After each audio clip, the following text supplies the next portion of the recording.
Oi, tudo bem com você?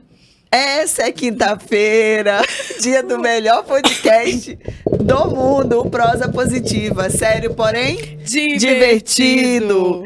Eis-nos, falei bonito agora, aqui com a sócia Luana Cunha, batendo este papo. Gente, essa oitava temporada está reluzente.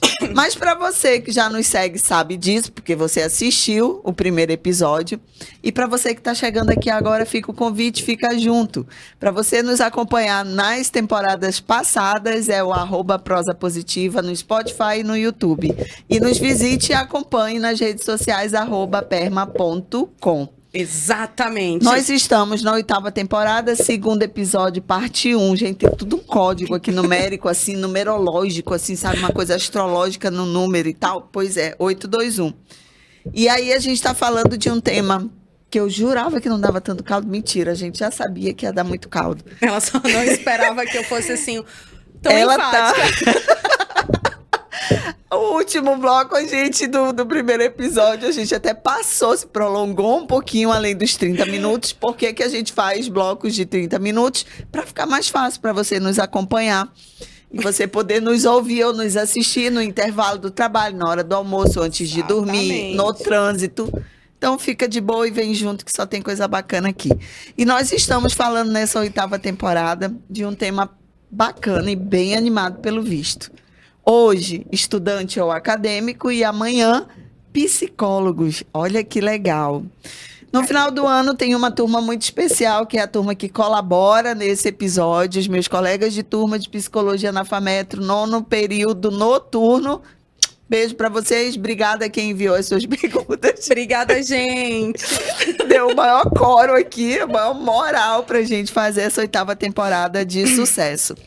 Super valeu. E aí, retomando as nossas perguntinhas, se for necessário a gente recapitular alguma coisa durante o bate e volta que a gente vai fazendo. Mas a gente agora precisa falar. Nós já falamos um pouco de tudo. A gente já falou da prática clínica, a gente falou de empreendedorismo, mas tem uma pergunta aqui sobre empreendedorismo, que é a última nesse eixo de negócio, que é muito interessante, que é da coleguinha Jaqueline Sabino. Beijo, Jaque, querida, obrigada pela colaboração. E aí ela diz assim, ó, quais as dicas podem ser dadas para quem quer empreender nesta área? Lembrando que aqui é psicologia e a gente está falando da psicologia clínica. Uhum. Principalmente no cenário pós-pandemia, onde a moeda e impostos estão mais aquecidos. Eita, Lele, agora ela puxou o negócio. O negócio é que vamos trazer um economista para falar sobre isso. É Jaque? A Jaque? A Jaque. Jaque, acho que dá uma voltadinha aí no primeiro episódio, acho que parte 1 a gente fala. A gente falou um pouco mais de estruturar essa ideia ou buscar informação a respeito. Do empreendedorismo. Isso. Mas acho que o que pode complementar para responder a tua pergunta é... Pós-pandemia, a pandemia trouxe para a gente um recurso que era antes quase inimaginável, que era o atendimento online.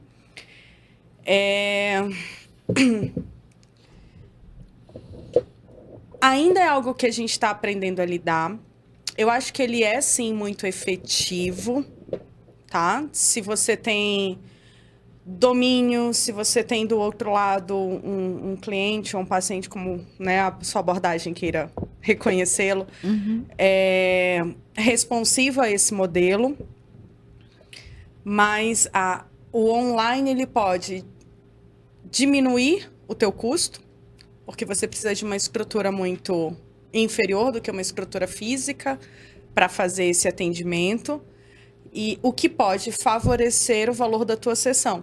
Uhum. Né? Porque quando você constrói o valor de uma sessão para um atendimento clínico e ele é presencial, você está considerando um monte de coisa para construir esse preço. Existem custos envolvidos. Isso, não só da tua entrega. Então Isso. você tem a sala, você tem a luz, você tem os às móveis. Às vezes o aluguel ou hora, ou exatamente. O local em si. Você tem toda uma composição de preço, de custo que você precisa olhar para construir o teu preço. Isso quem vai te ajudar quando você desenvolver aquelas competências empresariais, né? Quando você for entender de negócio. Mas considerando a economia, os desafios que as pessoas têm, e até uma coisa que a gente falou, que era valorizar a nossa profissão, quando a gente fala do valor de investimento que as pessoas fazem para um atendimento clínico, o atendimento online, ele é o que nos... É o modelo que nos proporciona trabalhar um valor mais acessível, porque você tem uma despesa muito menor para fazer aquela entrega. Mas como profissionais, nós temos uma energia maior envolvida nesse processo. Eu já ia perguntar a respeito disso. Eu atendo bastante Porque online. há uma grande diferença do presencial para o online. A gente tira isso pela experiência de estudar. É só você lembrar da sua aula em que o professor estava te explicando a importância do set terapêutico. Tudo que está Realmente contido num set terapêutico, ele tem um propósito e uma finalidade. O espaço ele está pensado para aquele atendimento. O espaço está pensado para que a pessoa dedique aquele tempo para isso, para que ela não tenha fuga, né? Para que ela não perca a atenção com outras coisas. Quando você vai para uma modalidade online, você perde o controle sobre esse ambiente. O teu set terapêutico passa a ser a sala do paciente, o quarto do paciente, o carro. Eu já atendi uma pessoa dentro do carro. Ela estacionou o carro, botou o fone de ouvido e foi ser atendida. Ela tá parada na rua, tem gente passando, tem gente tirando a atenção dela.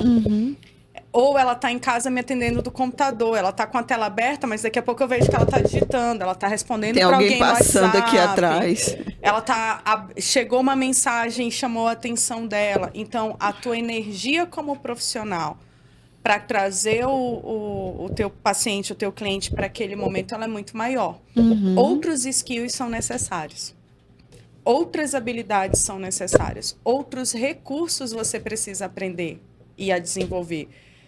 Hoje, se eu estou no consultório com o cliente, eu quero desenhar alguma coisa, quero entregar alguma coisa para ele, quero fazer um exemplo, eu pego o tablet, a lousa, um papel e eu faço.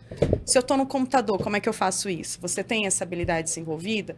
Você sabe qual que é o aplicativo, o recurso que você vai abrir? Você sabe como você vai projetar isso? Como você vai compartilhar Mostrar, com compartilhar. Inclusive, gerar uma interação online ali na hora. Exata. Criar esse rapport.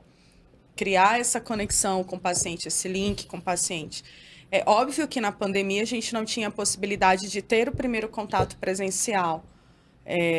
Mas hoje eu dou preferência, se as pessoas estão aqui em Manaus, que a gente tenha pelo menos um momento juntos, para que a gente crie para que a gente se veja, a gente se perceba, para que eu o veja integralmente, né? Para quem é estudante, vocês, principalmente aqui no finalzinho, quem está fazendo a prática de estágio, você aprende lá, né, que o paciente entra na sala, você está avaliando postura, vestimento, modo de andar, modo de sentar, linguagem, né, corporal. Isso é altamente reduzido quando você vai para um modelo online. Sim. Porque quando abre, já tá a carinha da pessoa, você não tá vendo. Você só enxerga daqui para cima, linha do ombro às vezes. Quando eles não dão uma de João sem braço, fala, minha internet caiu, bah!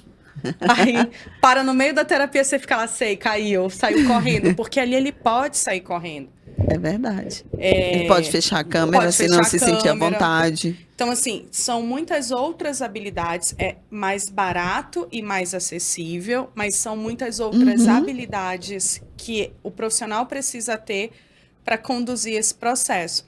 E aí, até falando sei que não é uma pergunta, mas de preço médio, para dar uma ideia para as pessoas, em algum momento eu fui abordada, assim, por que você não cobra menos quando você vai para o online? A gente pode cobrar menos? Até poderia, porque pelo preço, pelo custo que você está tendo de recurso, de espaço, isso diminui. Mas olha o investimento no desenvolvimento de habilidades que você tem que ter para aquilo. O teu nível de energia é muito maior, né? Então, isso também precisa ser avaliado. Inclusive, recomendo, foi uma das respostas anteriores que eu dei, que você, quando for iniciar a prática clínica, também escolha se você quer fazer presencial ou online.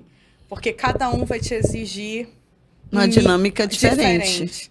Então, ter que lidar com essas dinâmicas logo na largada, sem a orientação, sem a supervisão, sem o suporte, pode ser um desafio muito grande.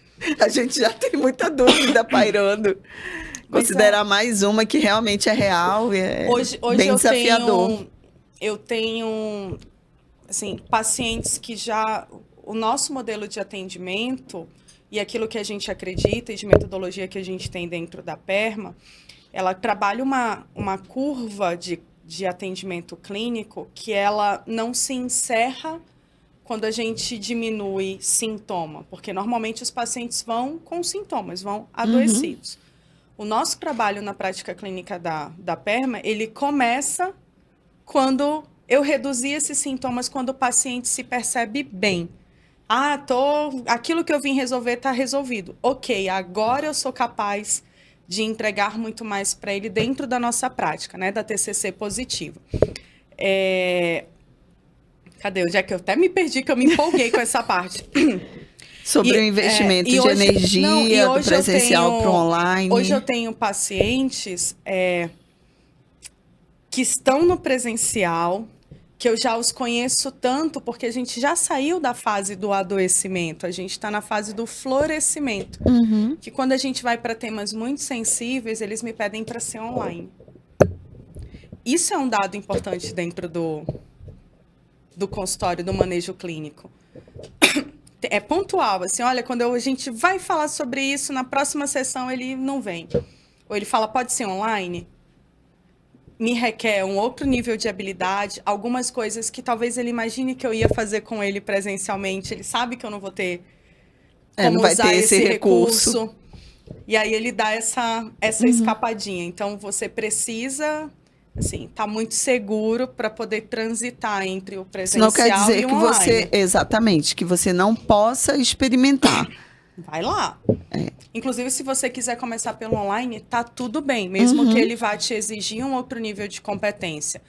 Só pede ou só esteja associado a alguém que possa te ensinar a como conduzir essas jogadinhas que você vai ter durante o processo terapêutico. E mais uma vez, acho que vale a pena dar essa ênfase, dar esse destaque. São dinâmicas diferentes. E isso vai requerer dos profissionais, de nós, realmente condutas específicas. Exatamente. Então, para o online, eu vou atuar de uma forma, e com um rol de competências e habilidades para aquele contexto, e no presencial, idem. Então, eu tenho realmente 2 ambientes distintos. Mas é o mesmo paciente. Mas ainda assim, são 2 ambientes. São 2 sets terapêuticos diferentes. São 2 posturas do teu paciente diferentes. Quando ele vai para o set terapêutico, apesar dele já reconhecer aquele lugar como dele, aquele lugar é do psicólogo. Aquele espaço é meu. Quando ele está em casa, quando ele está em outro lugar, você está no espaço dele. Ele não está no seu espaço. Então, são dinâmicas que a gente precisa aprender a lidar. E coisas diferentes que você observa.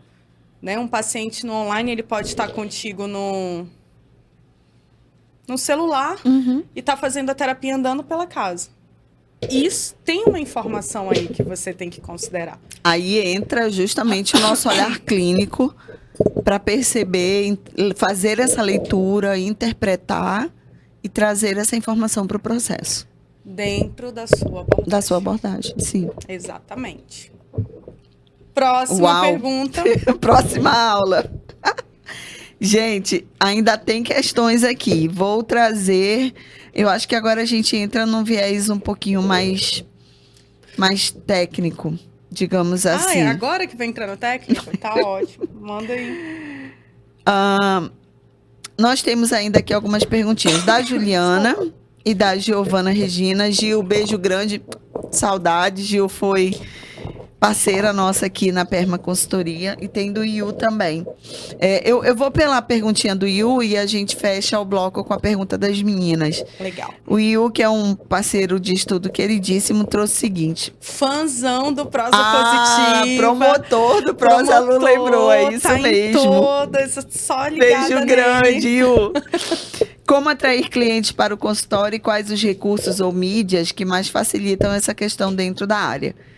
Vou só começar e a Lu vai terminar. Quando a gente falou das estratégias em relação ao negócio, para um princípio de carreira, um princípio de atuação, é interessante dentro dessa estratégia que nós vamos desenhar, o que a gente pretende atuar, já pensar nisso. Uhum. Isso faz parte do que na ADM a gente chama de plano de negócio, né? Como é que eu vou usar? Eu vou usar...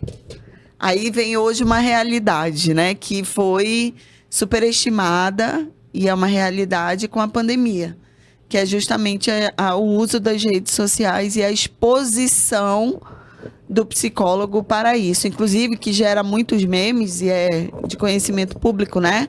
Pessoas que passam, inclusive, criticando esse movimento. Uhum. Então, é muito fácil de encontrar nas redes sociais. Psicólogos, profissionais atuantes que criticam essa questão da exposição nas redes sociais. Então, como o Yu colocou aqui, né? Um recurso. É um recurso. E é um recurso que hoje eu entendo para a geração e para o modelo que a gente vive empresarialmente, muito importante. Então, de novo, não é uma crítica, é uma percepção, e a minha. Então, sim. Né, não tomem ela como a verdade absoluta.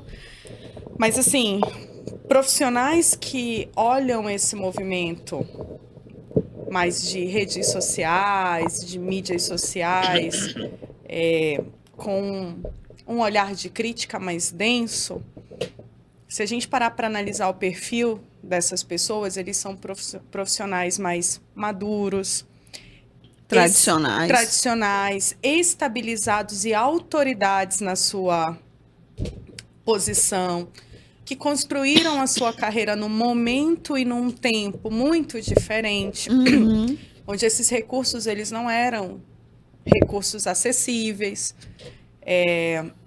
E faz muito sentido, pela fala e pelo viés deles, olhar para o que se faz hoje e interpretar como uma banalização. De novo, uma percepção pessoal. Mas se me pergunta assim, como é que eu faço? Para mim, hoje, o canal é o como, de que forma e aonde você se expõe. E o melhor lugar para fazer isso são as redes sociais.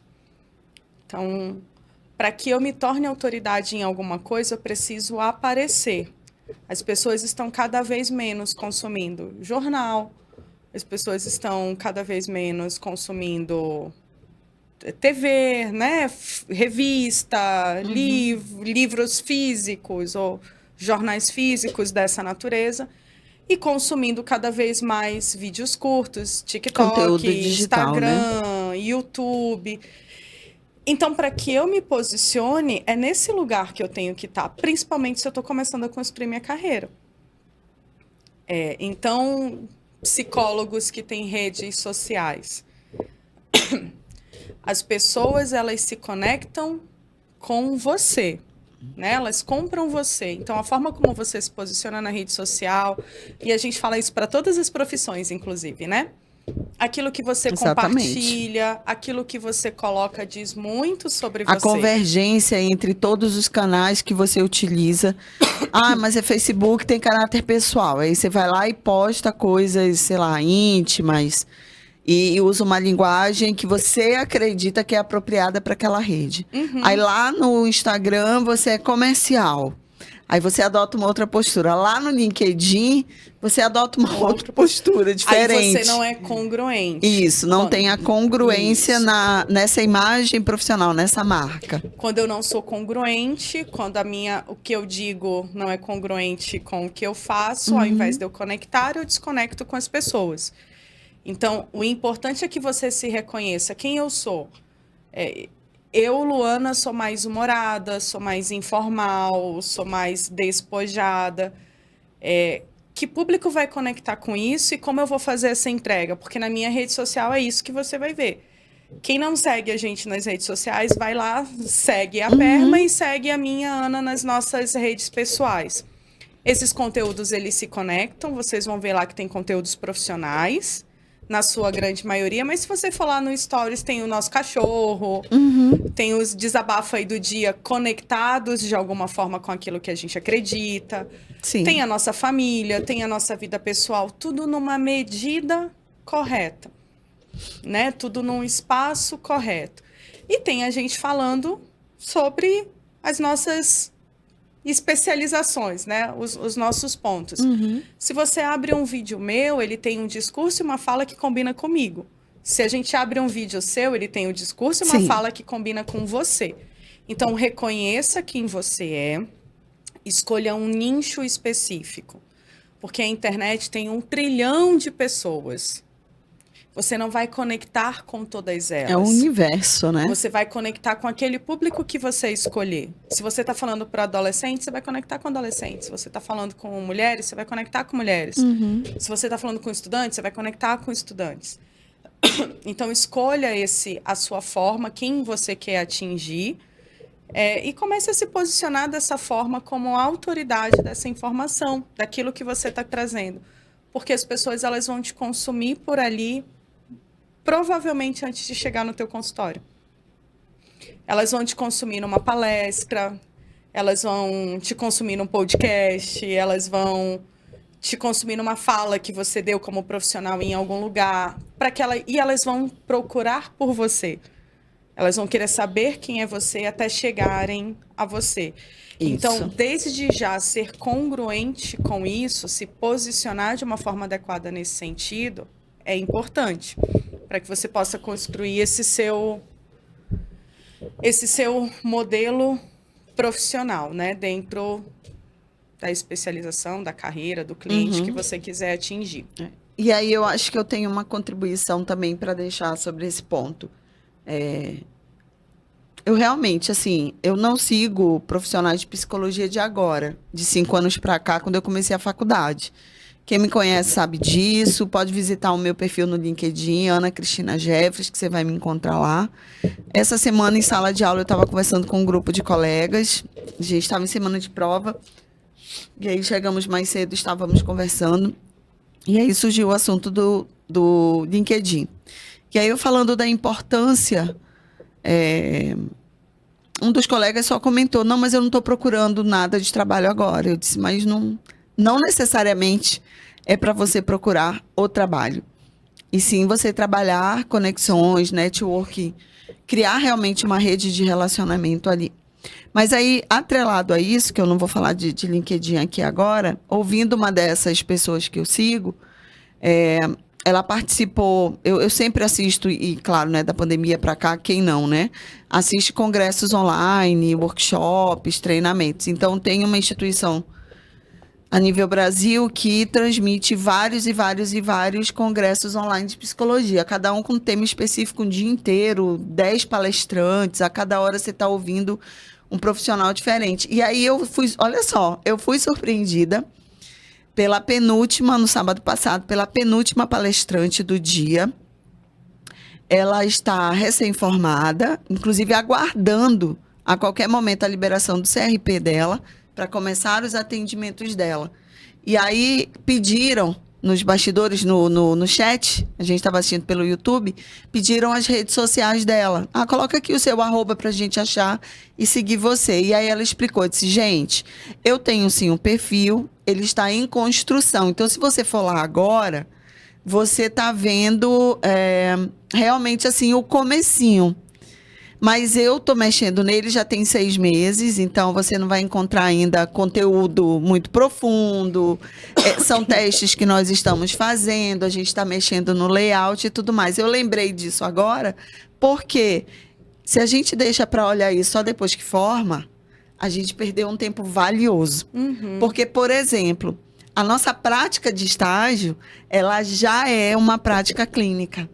Então, se a gente usa esse período para fortalecer, ou então justamente para reposicionar usando as nossas redes sociais, a gente sai com um passo na frente quando estiver fechando o ano lá em dezembro desse ano, que é o nosso caso, eu e os meus colegas de turma.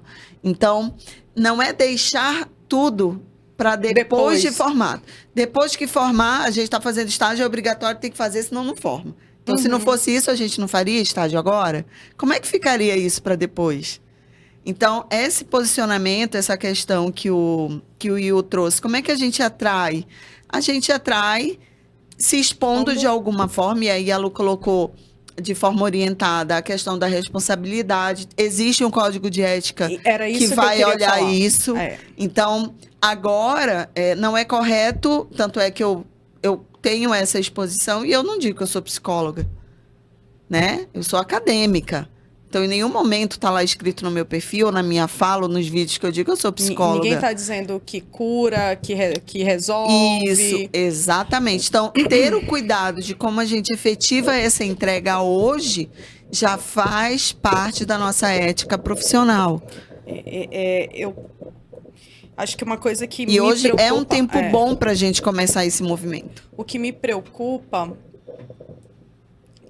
Que as pessoas possam não estar olhando ou não possam estar observando.